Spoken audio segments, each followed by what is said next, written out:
Pare, kain ka kumain. Kumain ka ng french fries. Dati precious in order mo. Pare, maraming salamat. Kasi dahil sa'yo, tumirik na ako. Walang kosa. Walang panunumbat dyan, huwag kang mag-alala. Maiba ako, pre. Maswerte tayo kasi nung natiklo tayo. Yaring-yari ka sa magulang mo na. Nag-aaral ka pa man din. Tukol nga pala ito, kumusta pala yung pag-aaral mo? Kumusta na yung professor mo? Nag-aaral ka ng fine arts? Oo, pare. Maswerte talaga tayo. Puta, hindi tayo natiklo. Isipin mo yun, mag-graduate na ako.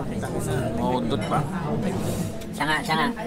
Eh pare, matanong ko lang, lahat pa mga nagpa-finance magaling mo daw. Magandang tanong yan, Kosa. Tangina, pag kumuha ka ng finance, dapat una pa lang, bata pa lang, magaling ka na. Kaya pala yung iba, ilang taon na tumagal sa kurso niya, wala pa rin narating. Ganun pa rin Kung ang tira. tatanong yun, mga abol ko lang naman dyan, diploma eh. Pare, kumain ka pa, hotdog eh. No? Ganun pala yun. May tira ka talaga, no? Siya, tara, pusik natin ito. Salamat talaga, pre.